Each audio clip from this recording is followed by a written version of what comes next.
Okay, so in this video we will see two types of data structure. First is a linear data structure and second is non-linear data structure.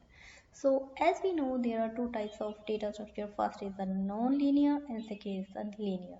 So linear data structure means, see, as we know there are number of data structures, means we can present the data into different forms or different structures, right?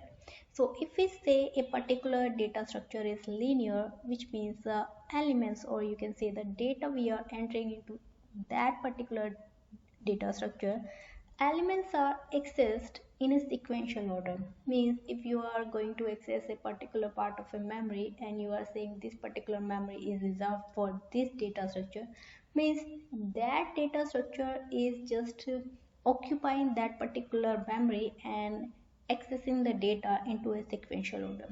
Let's say there are 10 boxes inside the memory and they are sequential, right? So one by one you can access these memory locations and get the data, right? But if we say linear data structure, it doesn't mean always that the data is always saved into a uh, linear manner, right?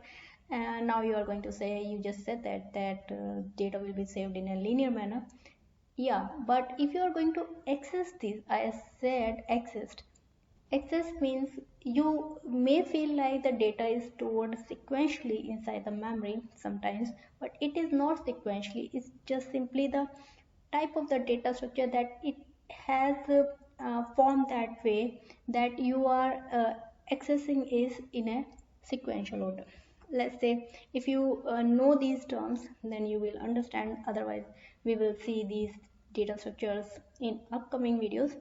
Let's say we are having a stack, you can access them in a sequential order. Queue also, queue is simple queue. You can take the example of simple queue of people, um, means they are standing in a queue, then all are sequential, right? One after one, right?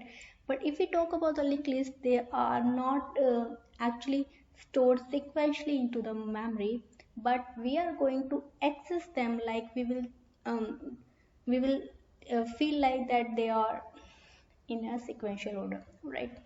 Okay, so these are the types of linear data structure. As I said, these are the examples, you can say. Second is the non-linear data structures. As the name suggests, the data is not stored in a linear manner, right?